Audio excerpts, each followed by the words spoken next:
right? All right, but I think that's going to do it for me for the night. I am going to go back down and maybe find another commentator, but I will talk to you all later, Guildhouse. This was a fun night. Yeah. As always, it's a pleasure commentating with you. Yep, same to you. Yes, and we're that's going to do it for me for tonight, I'm pretty sure. But yes, we are going to be getting Nanoash versus Titan now. Yep. As we close the night, I'll see if I can find you another commentator. If not, I'll come back up here. All right, but great. Yes. If not, I'll see you all later, chat. All right, thank you, Telmo. We got, so Nanoash did take it 3-1 over Queso, but shout outs to Queso, man. Got a win on Aiden. You know, only losing to Luis and Nanoash. Also got the win over Zandomo, so really impressive stuff for 5th. Again, we had some big runs in this bracket. But in the end of the day, I think a lot of people would have guessed that the top 4 might have looked pretty similar to this. Let's see how it goes here with Titan versus Nanoash. Chat, I really hope you like your fighting game characters, because we got a lot of them here in this top 8. And so far in this losers semis match, it's looking like we got to be real patient.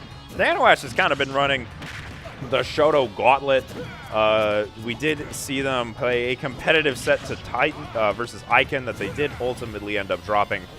And now you got to play the different Shoto. And as much as these two, Ryu and Ken, I should say, are Echo fighters, they do have very different play styles. So Nanoash is going to make some adaptations. Going for the shield break there. Very, very aggressive from Nanoash, but it's going to work out anyway. Titan being forced to drop shield there. Up B at the ledge as well. Nanoash looking comfortable so far, but you got to be careful here. You don't want to drop this ledge trap, and he doesn't. That meaty F-tilt is going to take it, but Titan going all the way coast to coast. Can't quite seal the stock, though. Nanoash jumping at just the right moment, and he's going to reset it. And any reset you can get out of disadvantage when you're playing Bowser does mean a lot, because it gives you another opportunity to get that one neutral win that can do so much. Missed tech, unfortunately, but even if he did tech that, I'm not sure if it would have mattered too much. Bowser's tech roll is just so bad, and you know that Titan was ready to cover that. It's going to be Titan at the ledge, though, once again, and this Fire Breath is going to do a lot of damage. 72 easy. Nanoash being very, very careful. He's waiting in shield, right? He's waiting for Titan to be the aggressor. He wants Titan to come to him. That's generally a pretty risky play when you're playing versus Ken, but Bowser does have the tools to box with Ken a little bit. And the Flying Slam, Nanoash still has Titan in this ledge trap situation. Another Flying Slam, but good DI from Titan. A little bit stale as well. So he's living at 160, but certainly cannot take any more stray hits, especially versus Bowser. Does manage to get off the ledge, but oh, you have to be careful with that tough guy. You saw it activate. Gets locked, actually, but no punish. And Nanoash is going to use that F-tilt again to seal the stock. So looking pretty comfortable here in game 1. Man, going for the jump as well and using that Nair to eat through focus attack. One thing that Nanoash did really well in that game versus Icon is he dealt with focus attack really, really well. I can kind of recognize that and stop using it. Titan, though, his style of play relies a lot on focus attack, and that is an unfortunate buffered air dodge. Hey, we've all been there. It happens to the best of us. And off the back of that, Nanoash will take game 1.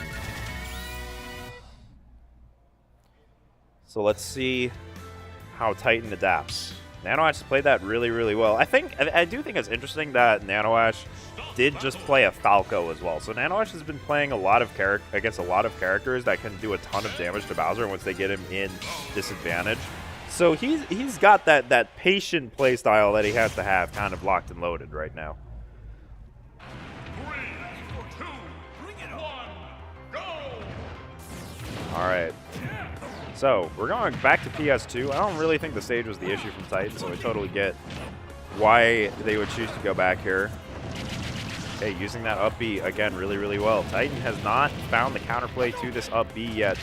Nanoash is very comfortable just box using that excellent out of shield option. Oh my god, he catches the neutral get up with the up smash. Actually, he didn't just catch the neutral get up, he caught the neutral get up into button pressed because that was too late to catch him if he had shielded. Really, really good stuff from Nanoash. Okay, but Sneaky stuff from Titan. Finds his way off of that ledge. Oh wow, what a forward air, but what a recovery from Nanoash. If you've never seen Nanoash play, you are going to see some recovery routes from this Bowser that you have never seen before. Definitely one of the best defensive Bowser players. Titan though, oh my god, how is Nanoash alive right now? Could he even turn this into an advantage state? In that situation versus Ken, you generally expect to lose your stock.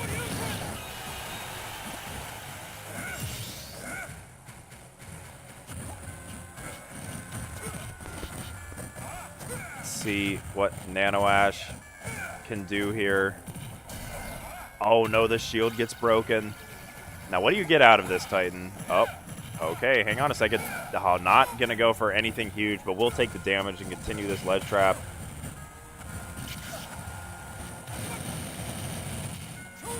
Getting, oh, gets caught by a forward tilt. So, Nanoash has another lead. Flying slam. Good stuff. It's all extra credit for Nanoash. Does matter a lot. Oh, man, but Titan saw that B reverse coming. Maybe he was reading something else. I don't know how you read a B reverse fire like that. But regardless, Titan, excuse me, will take that stock, but Nanoash does still have Titan in the corner here. This is an awkward place to be. This Fire Breath has been so good from Nanoash. It just does so much damage at the ledge, and now Titan has a ton of damage on him, but this is a Ken with Rage, and Nanoash knows what that means. He has to be careful, but you still want to convert this ledge trap into something. What great coverage. Bowser's ledge trapping is just so good, and Nanoash's ledge trapping has been absolutely clinical so far. Mistimes the F-tilt. Titan gets away with one there, and now an advantage state going back Titan's way. Huge damage going Nanoash's way. Misses the tech. Oh no, doesn't get the spike hitbox. He goes so deep for it again, but Nanoash survives that situation. Get the tech roll situation, and Titan reverses it. Brings it all the way back. Coast to coast into the ledge trap. Almost got the spike, and at the end of the day, he just goes all the way up at the Shoryuken to even the score. What a comeback from Titan.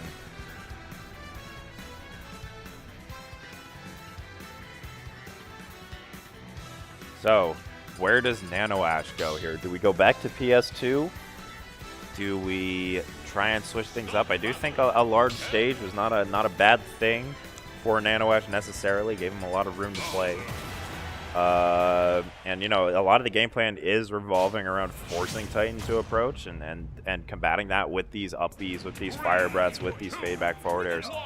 So let's see, and it is actually going to be small battlefield, so actually wanting a little less space to play with, but still wanting that kind of neutral biplat setup that we as Smash players have come to know and love.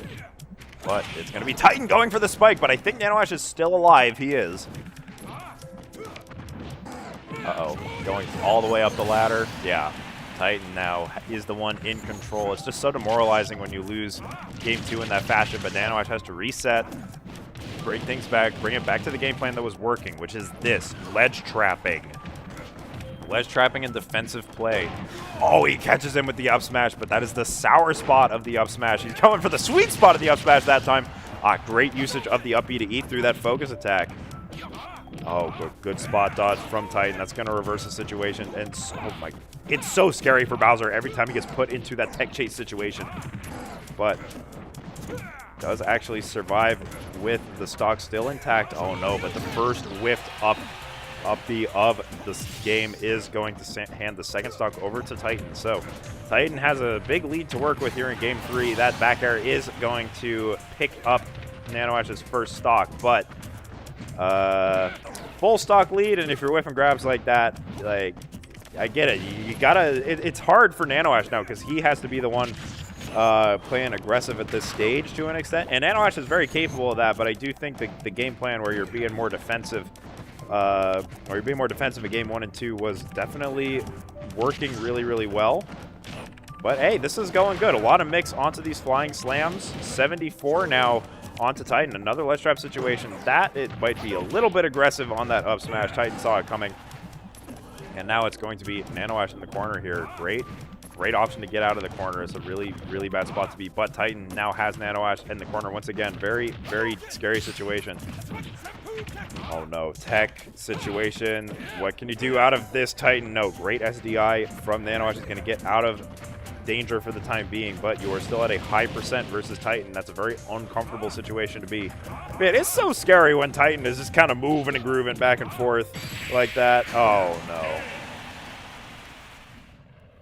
Nanoash takes a boot to the head, and Titan has a 2-1 lead here to work with.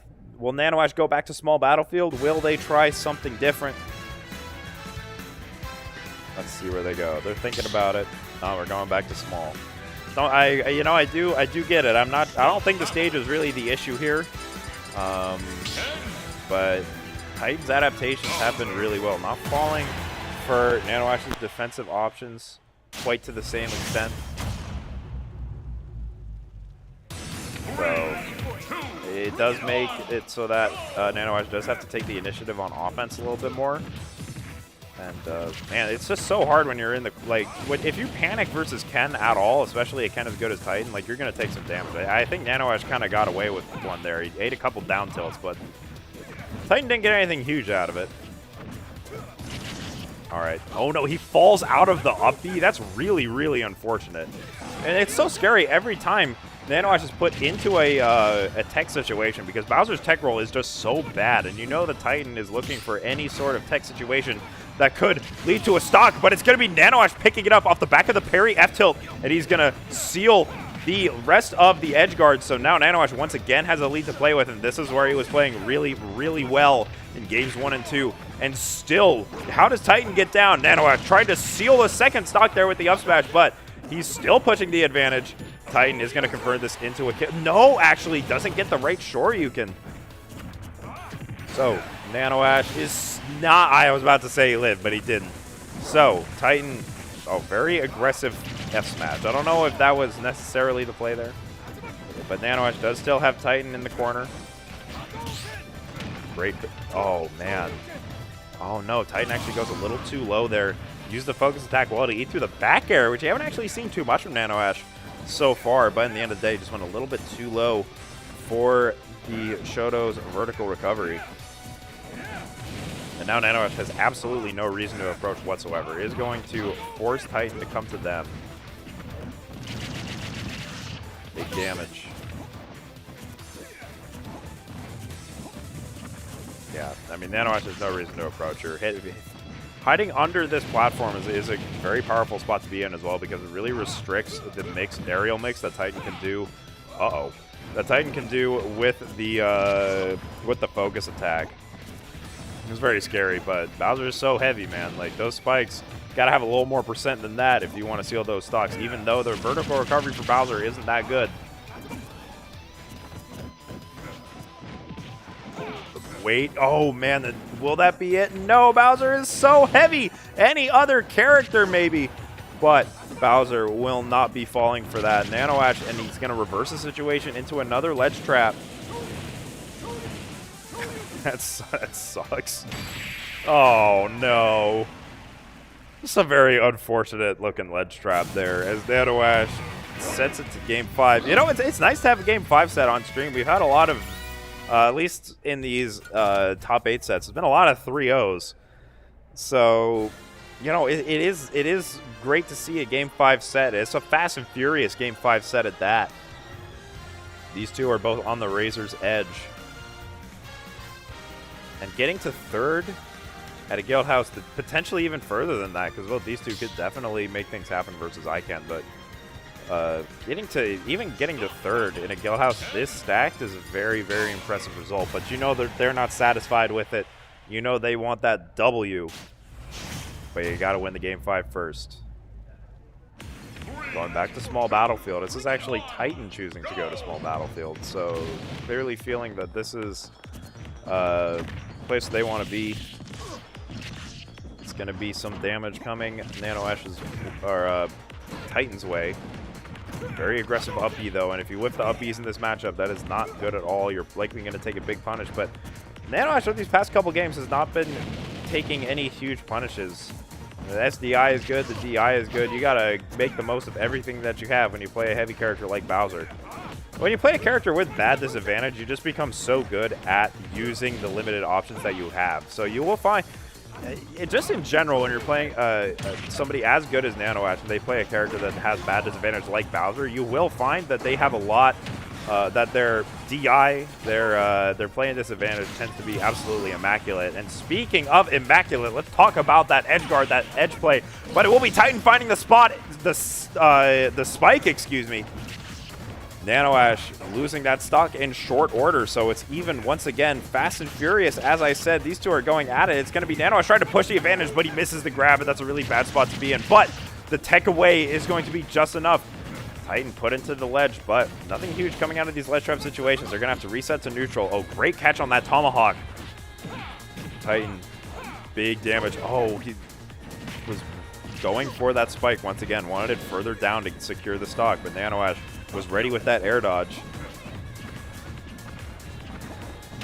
It's so hard to approach versus Bowser's forward air. It's going to be Titan now at the ledge. Once again, gets clipped by the fire. Once again, so much damage, but uses the focus attack while to eat through that forward air. Again, eating through another kill move.